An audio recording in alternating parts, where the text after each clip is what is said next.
Assalamualaikum warahmatullahi wabarakatuh. Innal hamdalillah nahmaduhu wa nasta'inuhu wa nastahdihi wa nastaghfiruh wa na'udzu billahi min shururi anfusina wa min sayyiati a'malina. Man yahdihillahu fala mudilla lahu ومن يضلله فلا هادي له. أشهد أن لا إله إلا الله وحده لا شريك له وأشهد أن محمدا عبده ورسوله. يا أيها الذين آمنوا اتقوا الله وقولوا قولا سديدا يصلح لكم أعمالكم ويغفر لكم ذنوبكم ومن يطع الله ورسوله فقد فاز فوزا عظيما. الحمد لله الذي بنعمته تتم الصالحات. ربنا آتنا من لدنك رحمة وهيئ لنا من أمرنا رشدا. اللهم آت نفسي تقواها وزكيها وأنت خير من زكاها Anta waliyuha wa maulaha.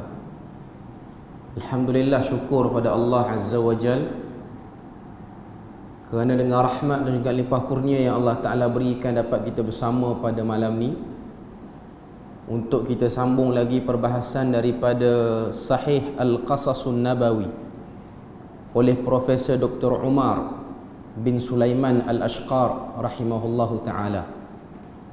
Sambungan kita pada malam ni ialah kisah yang kelima berkenaan dengan satu orang Nabi yang terkenal dalam Al-Quran, iaitu Nabi Ibrahim AS.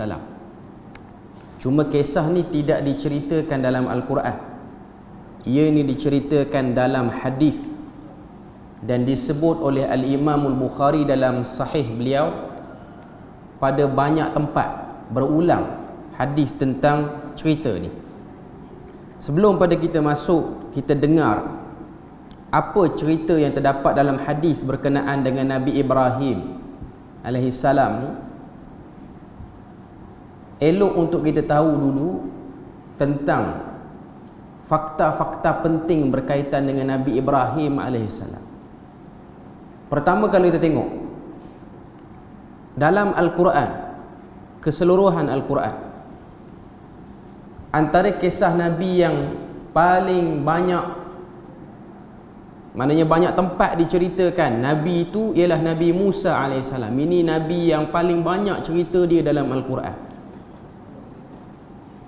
Dan yang kedua ialah Nabi Ibrahim AS. Nabi-Nabi lain yang baki daripada 25 orang tu disebut secara merata dalam Al-Quran. Cuma kita kena tahu Nabi Ibrahim ni juga antara nama yang kerap kali berulang. Kalau kita tengok, para ulama menyebutkan dalam Al-Quran sahaja ada 63 kali perkataan Ibrahim itu diulang. Daripada surah Baqarah sampailah pada surah Al-Mumtahanah, berbeza-beza tempat Allah Ta'ala cerita tentang Nabi Ibrahim alaihissalam. Nabi Ibrahim AS ada kedudukan besar untuk kita umat akhir zaman ni. Bahkan kita akan selalu sebut nama Nabi Ibrahim ni, sebab dalam salat, bila mana kita salat 5 waktu, bila mana kita tasyahud ataupun tahiyat, selepas pada selesai tahiyat tu kita akan baca selawat atas Nabi, dan selawat tu akan sebut nama Ibrahim. Dan memang selawat tu pun nama dengan nama selawat Ibrahimiyah. Berbagai-bagai riwayat tentang sirah bentuk bacaan selawat itu, sama ada riwayat daripada Ibn Mas'ud ataupun riwayat daripada Abdullah bin Abbas radhiyallahu anhuma. Tapi yang pentingnya nama Nabi Ibrahim itu sangat dekat, sebab kita akan sebut Muslim yang salat, dia akan sebut nama Nabi Ibrahim ni. Nabi Ibrahim secara umumnya, kalau kita tengok dalam Al-Quran, Allah Ta'ala cerita tentang perjalanan Nabi Ibrahim. bermula daripada tempat lahirnya dikatakan oleh ahli sejarah, iaitu di kawasan kekuasaan satu orang raja nama dia Namrud ataupun Namruz. Dikatakan kawasan ini ialah berada di sekitar negara Turki hari ini, khususnya di kawasan yang dinamakan dengan Sanli Urfa hari ini. Tapi itu hanyalah pandangan ahli sejarah sahaja.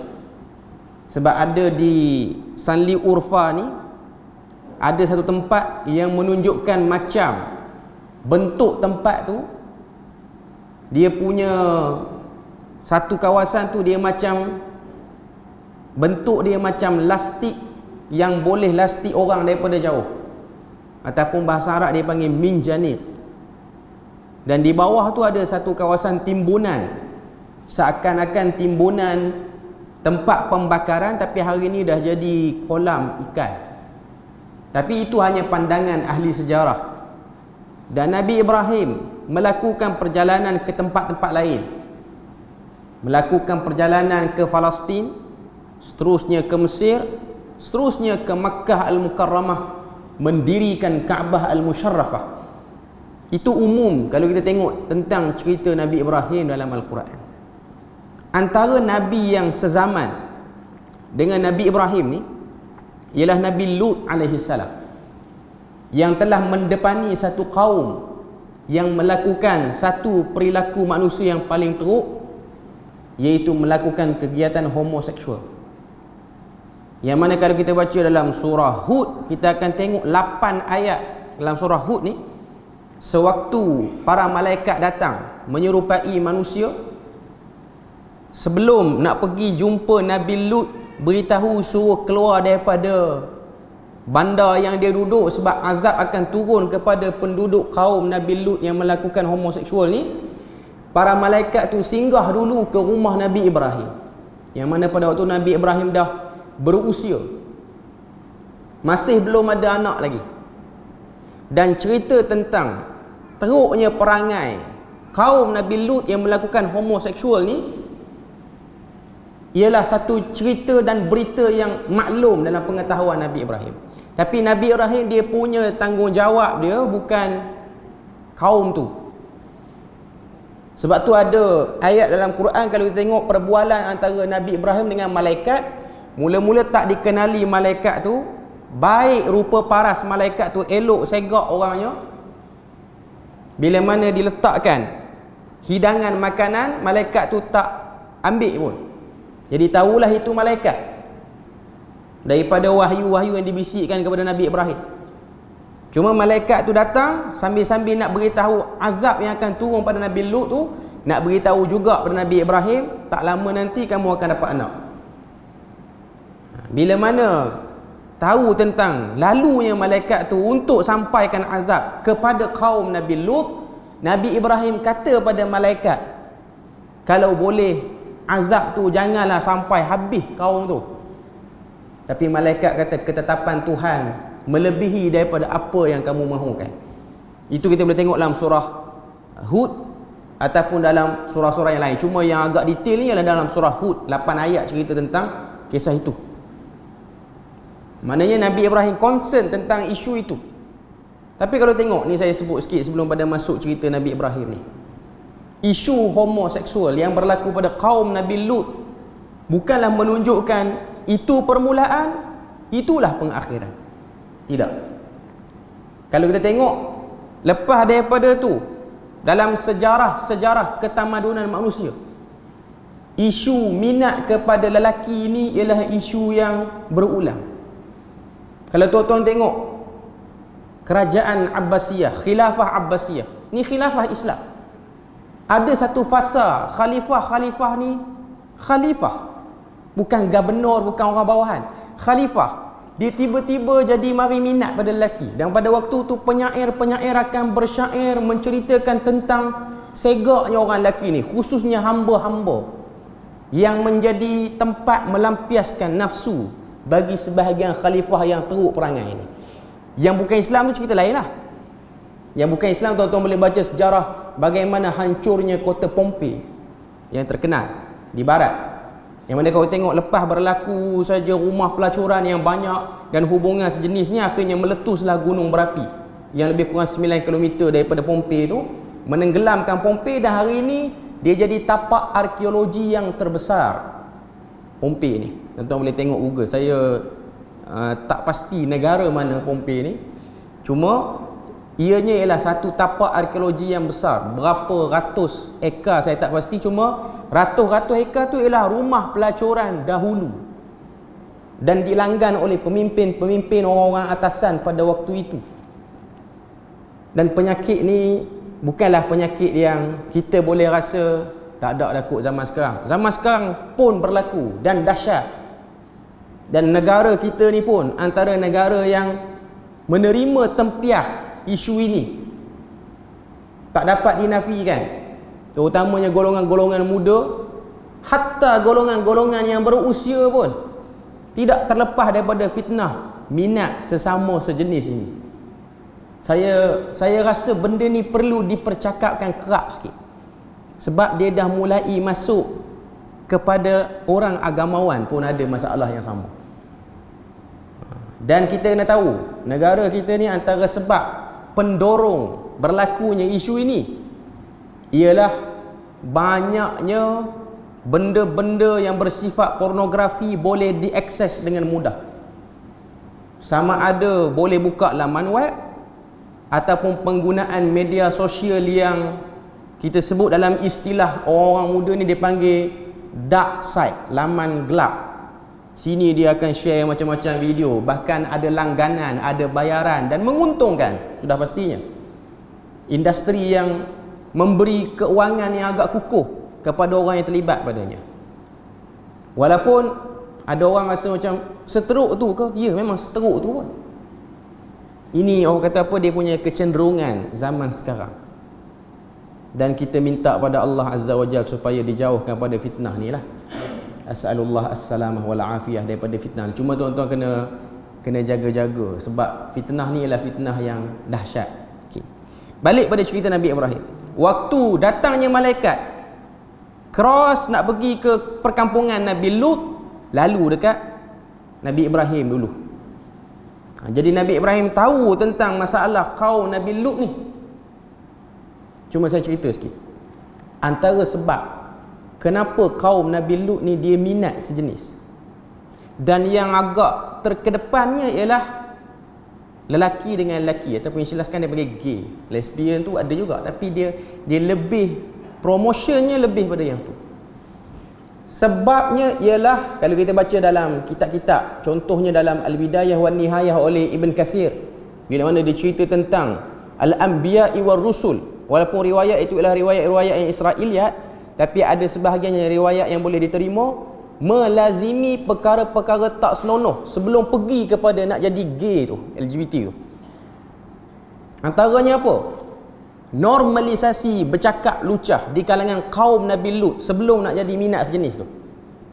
Sebab tu tuan-tuan sekarang, kebiasaan bercakap benda-benda dalam kain di kedai-kedai kopi atas nama bahasa isyarat, itu kerosakan moral orang, kerosakan awal. Bahkan nak bersenda gurau dengan isu-isu benda dalam kain ni pun telah dinormalkan oleh sebahagian orang, sehingga pergi ke pentas-pentas berbayar. Contoh stand up komedi. Ada orang sanggup bayar nak bagi hilang stres, nak healing perasaan stres kerja. Bayar, duduk macam pawagam, dengar lawak-lawak yang berunsur lucah. Tak lagi jadi LGBT, tapi itu ialah pintu-pintu awalnya. Cuma kalau kita baca dari riwayat Israiliyat, antara sebab kaum Nabi Lut ni dia jadi parah, makin parah, percakapan lucah tu normal. Di samping daripada benda-benda yang tak senonoh lain yang berlaku, dan yang pergi kepada yang tak senonoh yang paling dahsyat, iaitu berlakunya homoseksual. Dan itu diperangi oleh Nabi Lut. Dan itu telah ditunjukkan oleh Allah Ta'ala tentang azabnya. Bila mana Nabi Ibrahim, dia duduk satu fasa, satu zaman dengan Nabi Lut ni, dia tahu problem tu, dia minta pada Allah Azza wa Jal supaya kaum yang nak kena azab ni tidak diazabkan secara rapat sampai penghapusan etnik, tak ada terus. Tapi ketentuan Tuhan melihat bagaimana kaum Nabi Lut dihapuskan sampai ke akar umbinya, yang ada penyakit ini, yang ada problem seperti ini. Okay. Pada waktu tu kalau kita tengok, dia macam dah di hujung usia ataupun di pertengahan perjalanan dakwah Nabi Ibrahim. Kisah yang ada dalam buku ni ialah kisah ketika mana Nabi Ibrahim, yang dalam hadis ni lah, bila mana Nabi Ibrahim dia telah dibakar oleh pemerintah pada waktu tu, tapi tak terbakar. Akhirnya pemerintah arahkan untuk dia keluar daripada negara yang dia diami itu. Kalau nak pakai pandangan kata Turki, keluarlah pada wilayah tu. Bila mana keluar, perjalanan dilakukan menuju ke Mesir. Tuan-tuan boleh tengok, Turki ke Mesir ni seberang laut jugalah perjalanan tu. Okay.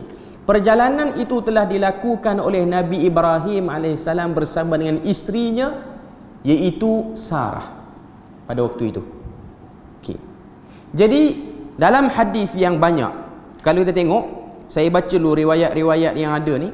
Riwayat yang disebut oleh Al-Imamul Bukhari dalam banyak tempat. Kalau kita tengok dalam Sahih Bukhari itu, pertama dia sebut dalam Kitabul Buyu'. Kitabul Buyu' ni bab jual beli. Imam Bukhari letak satu bab membeli hamba sahaya daripada kafir harbi, atau menghibahkannya atau memerdekakannya. Cerita tu cerita perjalanan Nabi Ibrahim dengan Sarah masuk Mesir. Tapi tiba-tiba dia letakkan hadis ni nak ambil satu permasalahan fiqh, iaitu isu boleh ataupun tidak terima hadiah daripada kafir harbi, ambil manfaat dengan hadiah tu dan guna hadiah tu dengan bermacam-macam manfaat. Sebab dalam perjalanan Nabi Ibrahim daripada Turki tu, daripada tempat kerajaan Namrud tu pergi ke pergi ke Mesir tu, antara benda yang saya boleh ringkaskan kalau kita nak cerita bagi nampak cepat sikit, dalam perjalanan tu lah dapatnya Hajar, iaitu ibu kepada Nabi Ismail. Sebab Hajar ni kita nak tahu, ianya ialah hadiah Raja Mesir kepada Sarah selepas tak dapat buat benda tak elok pada Sarah. Nanti kita akan tengok hadis tu. Dia nak pegang Sarah, dia tak boleh. Akhirnya dia rasa terganggu, dia suruh Nabi Ibrahim keluar dan dia bagi hadiah Sarah. Dia bagi hadiah Hajar kepada Sarah tu. Okay. Lalu Sarah pun dapat Hajar ni perempuan hamba lah, dayang istana.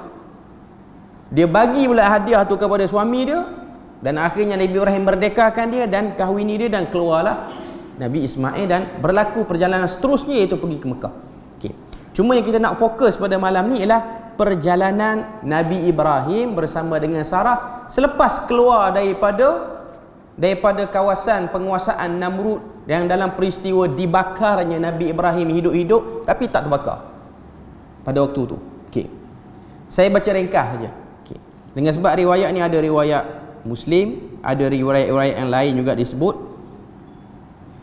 Ketika mana Nabi Ibrahim ni dia berhijrah bersama dengan Sarah, kedua-duanya ni telah masuk ke satu kawasan perkampungan, tak masuk bandar lagi. Masuk ke kawasan perkampungan dan dapat maklumat kampung ni di bawah naungan satu orang raja. Kampung ni di Mesir, yang mana raja ni disebut dengan Al-Jabbar minal Jababirah. Al-Jabbar ni maksud dia apa? Orang yang sangat sombong dan kejam bila mana dia nak sesuatu, dia samsing. Ketika mana masuk, Nabi Ibrahim dapat maklumat, cuma tak disebut dalam hadis. Dapat maklumat tu macam mana? Dapat maklumat dengan dengar orang-orang sembang ke, ataupun dapat maklumat daripada wahyu? Tak disebut dalam riwayat ni. Cuma poinnya ialah maklumat yang dapat oleh Nabi Ibrahim ialah raja ni dia ada satu perangai tak elok. Kalau dia tahu ada perempuan cantik, dia akan nak pada perempuan tu, maknanya nak peristrikan perempuan tu. Dan sekiranya perempuan tu dihalang oleh suaminya, maka suaminya akan diseksa untuk dia dapat perempuan itu. Tapi kalau perempuan itu satu orang yang anak dara, dia tidak lagi dikahwini, kalau keluarga dia tak bagi, keluarga dia tak disakiti. Pada waktu ni Nabi Ibrahim alaihissalam dia bimbang akan keselamatan Sarah ni. Sebab Sarah ni ialah daripada kalangan perempuan yang cantik pada waktu itu. Jadi dia dah pakat dengan isteri dia Sarah. Dia kata, kalau orang tanya kamu siapa, beritahu kamu ialah saudara perempuan aku. Kamu bukan isteri atas nama percakapan. Adakah Nabi Ibrahim sedang berbohong? Dia tak berbohong. Sebab Nabi Ibrahim cuba membuat helah untuk keselamatan. Sebab pada waktu ni dah ada pengawal-pengawal yang dapat tahu Sarah ada sini, Ibrahim pun ada sini. Maknanya nama Ibrahim dan nama Sarah tu agak terkenal dan sampai ke Mesir ni. Dan raja tu tahu Sarah ni cantik, cuma tak tahu Sarah ni isteri ke, anak beranak ke, adik-beradik ke, tak tahu. Awal-awal lagi Nabi Ibrahim kata, kalau ada orang tanya, kata kamu adik-beradik aku. Adik-beradik atas dasar apa? Sedangkan suami isteri, adik-beradik atas dasar seiman, seagama, atas dasar iman dan atas dasar Islam. Sebab kita dua orang saja yang Muslim di sini, yang lain kafir. Jadi Nabi Ibrahim dia tak tipu, dia helah saja. Sebab tu kalau kita baca dalam permulaan hadis ni, hadis yang diriwayatkan oleh Bukhari, Nabi kata lam yakzib Ibrahim illa thalathan. Nabi Ibrahim tidak pernah berhelah melainkan pada 3 keadaan. Yang pertama ialah pada waktu zaman dia muda, zaman dia duduk berjalan, tengok matahari, tengok bulan, tengok bintang. Pada waktu tu dia nak cari konsep ketuhanan pada waktu itu, dan dia rasa penyembahan berhala yang berlaku di kalangan orang kampung dia, termasuklah ayah dia Azar yang menjadi tukang pahat berhala ni, ialah benda tak betul. Di sisi orang-orang kampung tu, dia ada satu hari perayaan untuk membesarkan berhala. Bila mana hari tu dah dekat, sampai pada kemuncaknya, orang kampung termasuk ayah Nabi Ibrahim ajak Nabi Ibrahim, jom kita pergi festival meraihkan berhala ni. Nabi Ibrahim pun kata, inni saqim, aku telah sakit. Saqim tu maksud dia sakit. Sakit apa? Sakit badan ke? Dari segi bahasa memang faham, saqim tu maksudnya sakit badan. Tapi maksud sakit Nabi Ibrahim tu ialah sakitnya hati tengok orang sembah benda tak betul. Tapi cakap tu cakap kecoh sikit lah. Dia kecoh juga, tapi istilah dia panggil tauriah dalam bahasa Arab. Dia berhelah. Itu kali pertama. Kali yang kedua, cerita Nabi Ibrahim terkenal. Waktu dia dah sampai pada kemuncak dia dah start dakwah. Dia pecahkan semua berhala, kecuali berhala yang besar, dia gantung kapak situ. Itu ada sebut dalam Quran. Ketika mana kaum Nabi Ibrahim datang, siapa yang pecahkan berhala? Tidaklah diketahui orang yang paling anti dengan sembah berhala ni melainkan Ibrahim. Kita tanya dia. Panggil Nabi Ibrahim. Panggil Nabi Ibrahim, tanya, siapa yang pecahkan berhala? Nabi Ibrahim pun melakukan retoriknya ataupun helahnya. Kenapa tanya aku? Tanya berhala yang besar. Tengok kapak pun duk ada kat tangan dia.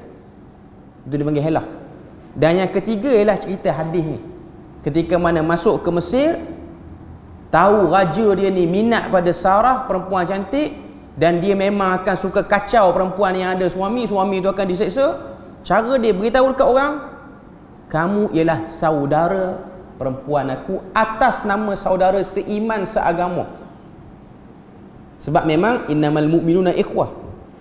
Ayat tu umum, tapi Quran tak turun lagi lah pada waktu ni. Cuma nak katanya ialah keumuman ayat tu, ia masuk sekali dalam tu ialah pasangan suami isteri. Sebab suami isteri dalam Islam ni satu agama lah, satu keimanan pada Tuhan dan Rasul.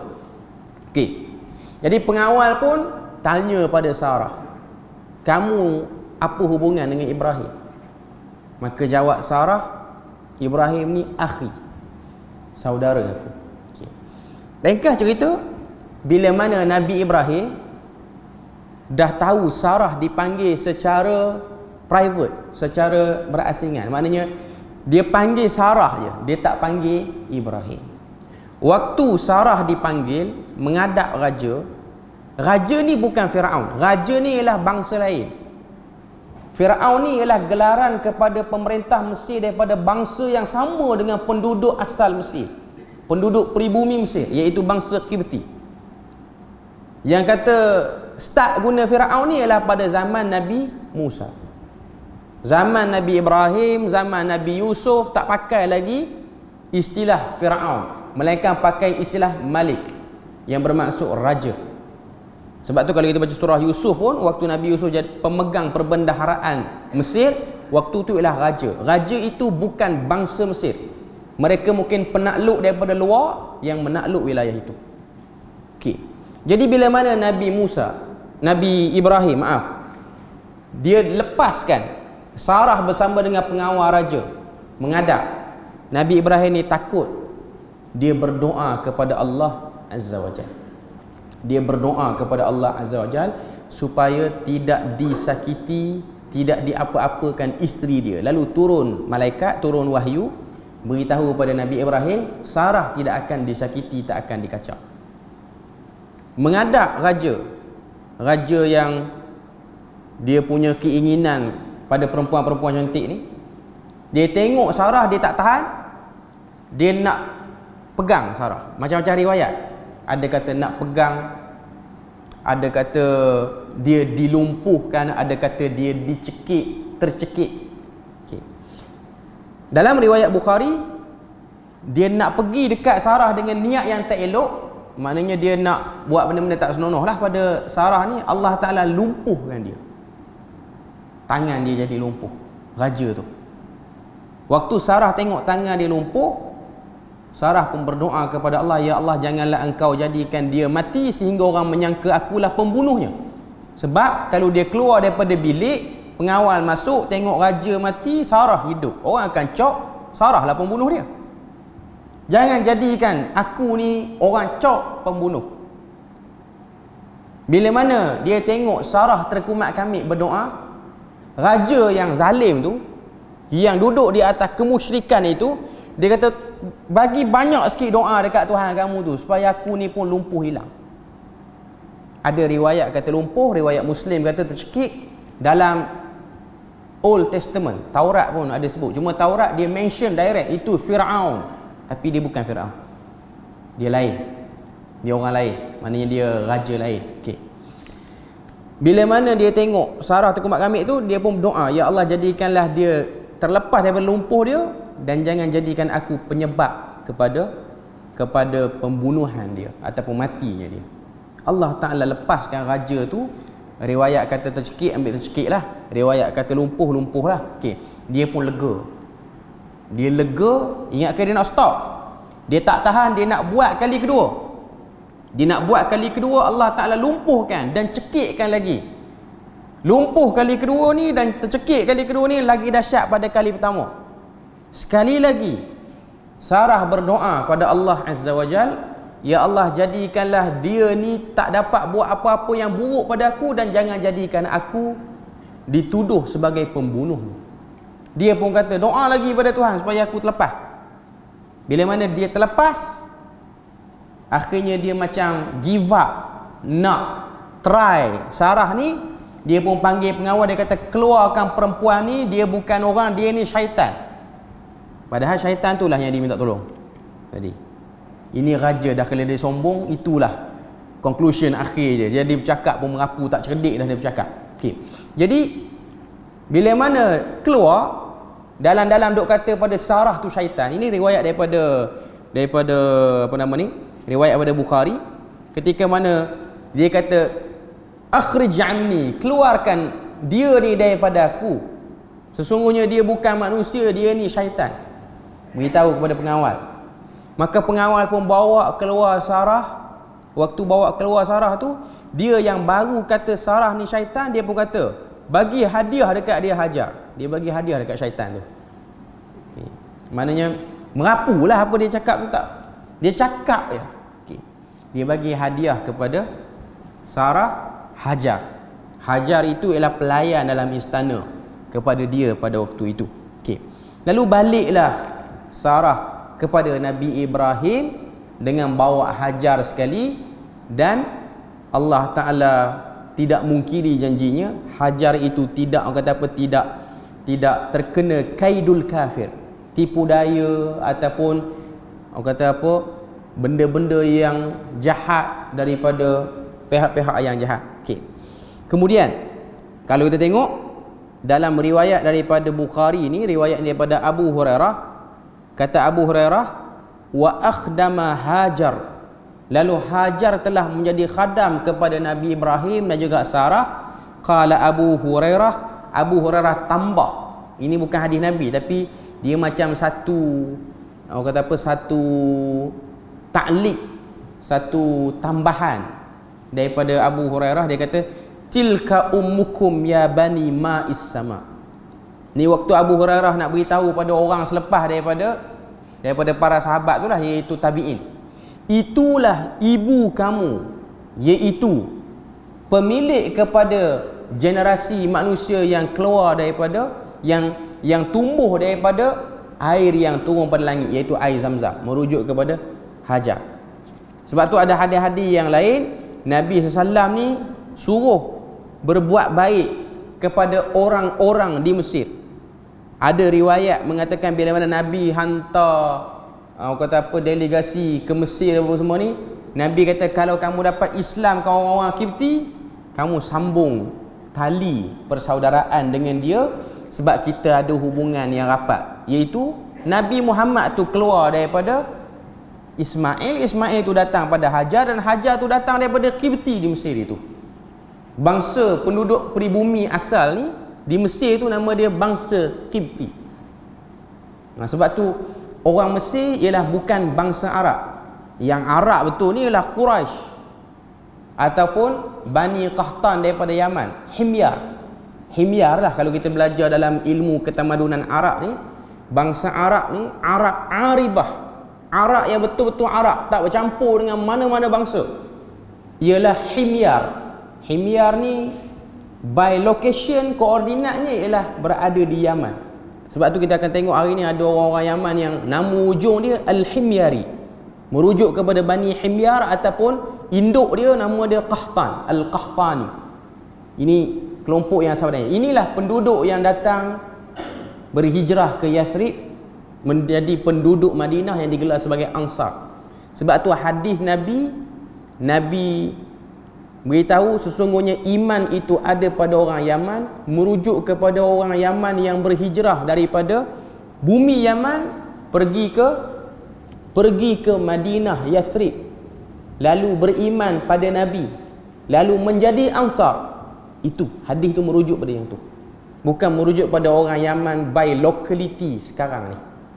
Sebab sekarang ni kalau tuan-tuan tengoklah, orang kata apa, kebiasaan Yaman kalau nak padu dengan hadis tu, sesungguhnya iman itu di Yaman, tak dinafikan ada ulama di Yaman ni, tapi kalau tuan-tuan tengok kebiasaan orang Yaman kalau nak kata ada iman, tuan-tuan google lah tengok orang Yaman ni, dia ada satu kebiasaan yang kurang baik. Dia melazimi mengunyah satu jenis daun ni akan jadikan dia khayal, iaitu daun qat, ataupun istilah orang Yaman dia panggil takhzinul gat, sehingga dia orang lupa salat. Ini ke ahli iman? Tuan-tuan tengok orang Yaman kan, tiba-tiba pipi besar sebelah, tu bukan sakit, tu dia kunyah sejenis daun tu nama dia qat. Dia macam tembakau, dia akan bagi kita dopamin, dadah lah, tapi dopamin yang jenis low, yang jenis dia teraktif macam ecstasy, dia bukan sintetik punya drug, dia dadah yang organik lah kira-kira. Dan dia telah dimasyarakatkan secara meluas di Yaman, tidak diharamkan oleh pihak kerajaan. Bahkan polis, askar-askar yang jaga sempadan antara kawasan merah dengan kawasan putih, kan sekarang ni kan Sana'a dia macam problem sikit, border tu. Kawasan-kawasan lain macam Sa'dah, Ma'rib ni dia okey lah. Kawasan-kawasan tu tidak ada apa-apa ancaman. Di Sana'a ni dia macam ada problem haufi ya. Yang jaga border tu pun duk kunyah askar tu.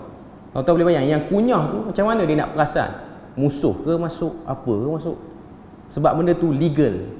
Saya sendiri pengalaman pernah sampai ke Babul Yaman di Sana'a ni waktu sebelum revolusi. Di pasar Babul Sana'a tu, Babul Yaman di Sana'a tu, dia ada dua pasar. Satu pasar jual sayur, satu dia panggil Suqul Qat. Tempat orang jual daun tu. Pasar. Dan bandar yang paling banyak menghasilkan daun qat ini ialah bandar Taiz di Yaman. Buruknya daun qat ni kalau kita guna untuk pertanian, lepas 5 tahun tanah tu jam, tak boleh tanam apa-apa dah. Dan dia sangat konsum air yang banyak. 70% air di Yaman konsum pada penanaman qat itu. Dan dia menjadi masalah kelembapan orang Arab Yaman khususnya. Dia akan jadi duk saja. Dia dadah jenis tak aktif. Dia akan khayal macam buat kerja tapi tak buat kerja. Sebab tu kita akan tengok orang yang takhzin ni, takhzin qat ni, tengah salat pun ada dalam mulut dia.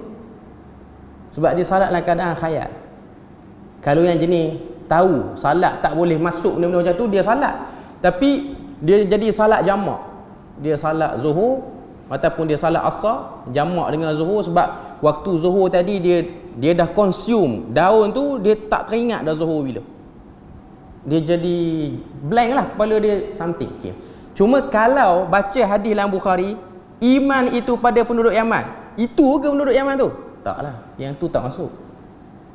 Belum cerita lagi yang korupsi yang lain-lain tu, ada cerita banyak lagi lah.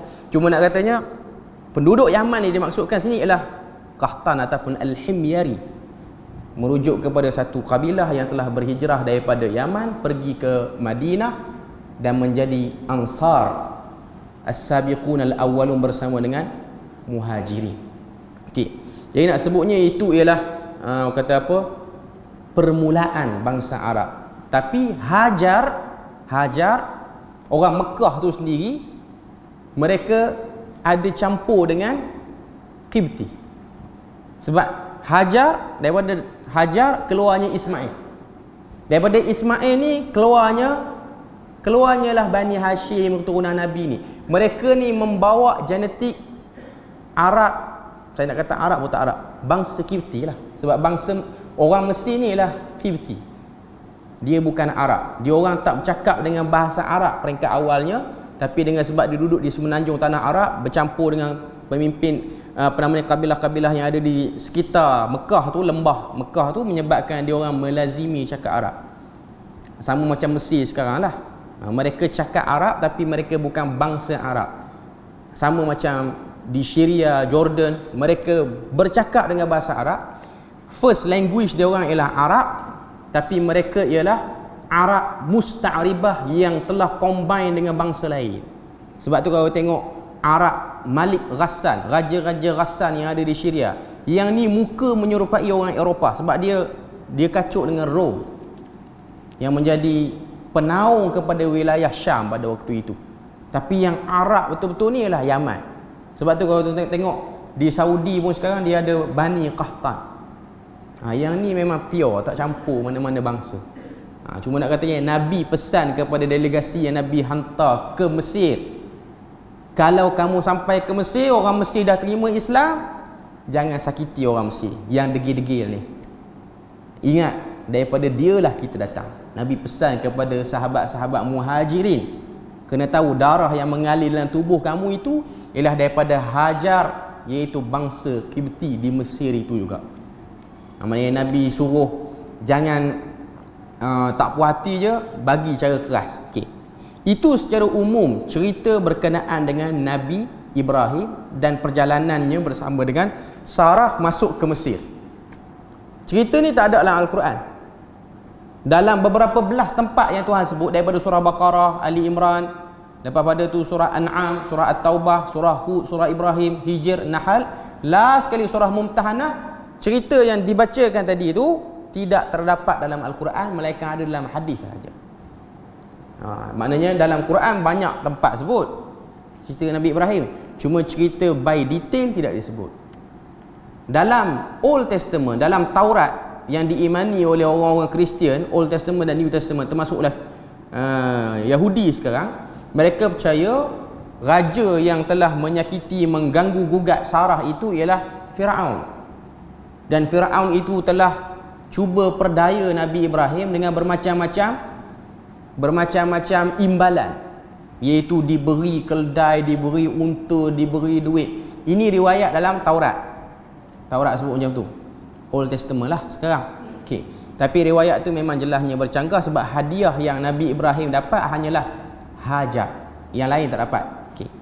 Kita tengok sikit beberapa pengajaran yang kita boleh ambil daripada hadis ni. Okey. Yang pertama, terpeliharanya isteri para nabi dan rasul. Bukan Nabi Ibrahim je, semua, termasuk Nabi Muhammad. Sebab tu golongan-golongan yang cuba mencalar kehormatan ummahatul mukminin, khususnya Aisyah radhiyallahu anha, golongan-golongan yang lancang mengatakan Aisyah ni perempuan jalang apa semua, dia kena sedar ayat Quran dalam surah An-Nur kekal membersihkan Aisyah radhiyallahu anha daripada tuduhan itu sampai sekarang. Tuhan sendiri yang bersihkan. Maknanya itu ialah ismah, kemuliaan dan border sempadan yang tak boleh dikacau. Kalau semua manusia cuba nak petikai isteri Nabi, ketahuilah Allah Ta'ala tidak akan membiarkan golongan itu dapat petikai. Boleh petikai, tapi pertikaian dia akan jadi kosong. Okay, itu yang pertama. Yang kedua, hendaklah seorang mukmin itu betul-betul berlindung kepada Allah bila mana mendapat ujian dan kesulitan. Nabi Ibrahim bila mana dia bagi Hajar ikut pengawal, dia terus doa, salat. Cuma saya nak sebut sini, Nabi Ibrahim dia guna helah supaya tak kena teruk. Okay. Dalam hidup kita ni, bila mana kita berhadapan dengan keadaan-keadaan yang sempit, adakah kita perlu jujur dalam semua keadaan? Tak perlu jujur. Tuan-tuan kena ada kepandaian membaca marbahaya yang akan kena sekiranya kita terlalu jujur dalam sesuatu keadaan. Bukan nak ajar menipu, tapi dunia hari ini, bukan dunia hari ini, dunia dulu pun zaman Ibrahim pun macam tu dah. Sebab ada orang dia ingat nilai Islam ni suruh jujur semata-matanya. Jujur ada tempatnya jujur, ada tempat tak jujur. Terutamanya dengan orang yang memang sekejap cakap macam ni, sekejap cakap macam ni, ataupun orang yang memang ada kekuatan untuk melebarkan kejahatan dia. Contoh macam raja tadi, kepandaian untuk berhelah. Dalam masa yang sama, kebergantungan hati kepada Allah Azza wa Jalla. Yang ketiga, kemampuan Allah tiada batasannya, yang mana telah memberikan kemuliaan kepada Sarah sehingga lumpuhnya raja tu. Itu karamah lah ketiga. Kita beri laluan azan dulu. Okey, kita sambung, ada 3 poin lagi saya nak habiskan. Okay. Poin yang seterusnya, iaitu yang ketiga, ini dalam permasalahan fiqhiyah, permasalahan fiqh. Boleh menerima hadiah daripada orang yang zalim bahkan kafir. Iaitu bagaimana Sarah terima hadiah Hajar itu. Dan kita boleh ambil manfaat pada hadiah itu, sebab status Hajar ialah hamba, lalu dibebaskan dan diperisterikan oleh Nabi Ibrahim sebagai isteri yang seterusnya, isteri seterusnya, dan keluarlah bangsa Arab. Okey, saya sebut sikit. Ada sebahagian penceramah dia kata Nabi Ibrahim ni ada 3 isteri, Sarah, Hajar dan Qanturah. Ini terkenal beberapa, sekitar 2-3 bulan, 5-6 bulan yang lepas lah. Bila mana ada orang ni dia nak bangkitkan isu kebangsaan, isu bangsa. Kita tahu berdasarkan perkataan Abu Hurairah ni, Abu Hurairah kata itulah ummu bani ma'is sama, inilah ibu kepada bangsa Arab, iaitu Hajar. Okay. Isu tentang isteri ketiga ni, ada tak riwayat kata Nabi Ibrahim kahwin dengan Qanturah? Ada riwayat tu. Okay, tapi riwayat tu tak kuat. Okay.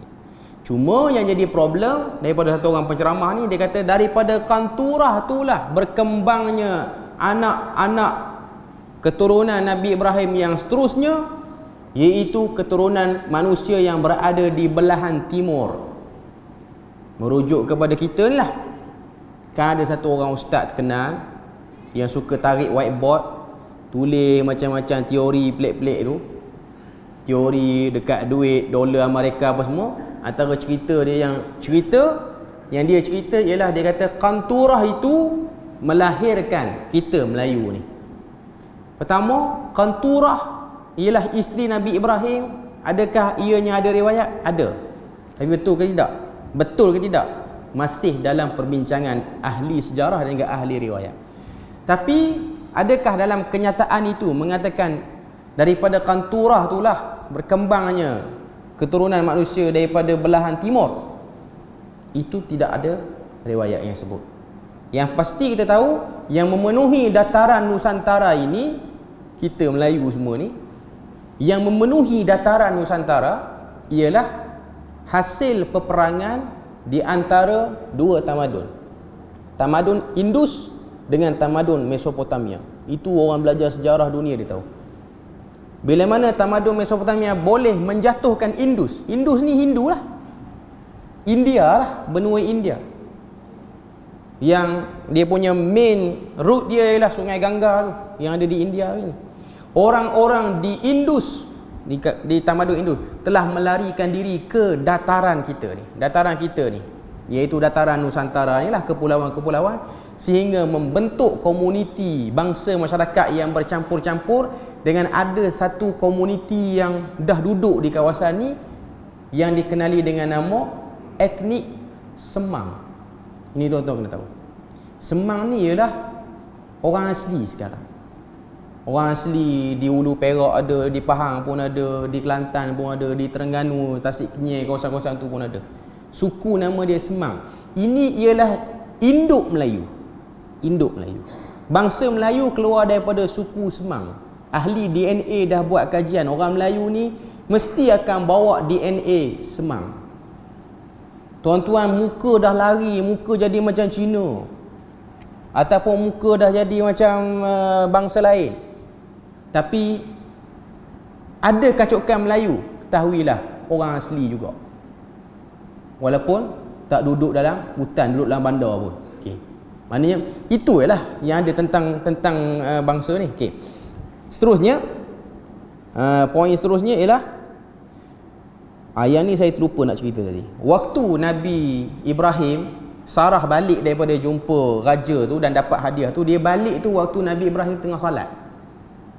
Dalam syariat Nabi Ibrahim, waktu Nabi Ibrahim tengah salat tu, dia buat isyarat tanya Sarah. Dia tengah salat. Salat nak minta pada Tuhan supaya Tuhan jaga dia.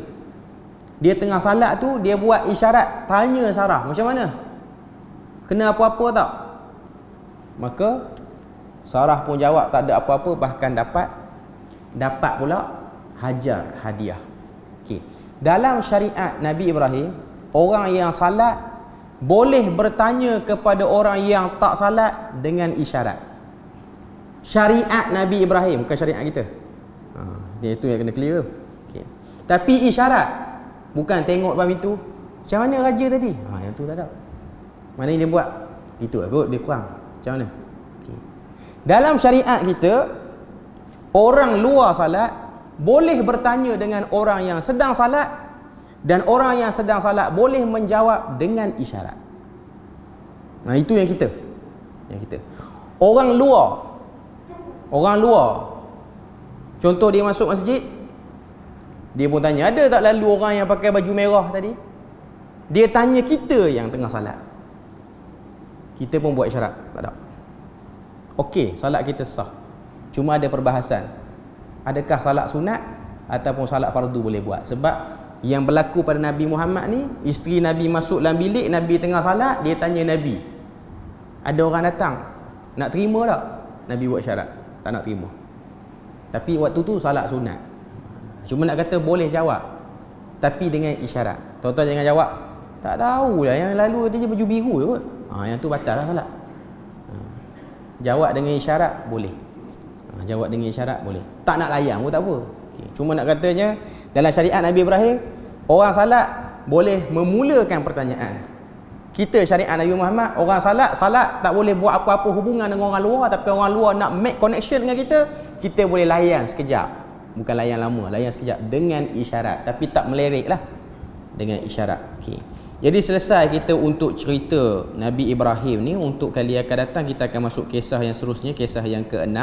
Kita akan tengoklah apa kisah yang ke-6 tu, iaitu bantahan Nabi Adam kepada Nabi Musa AS di akhirat nanti.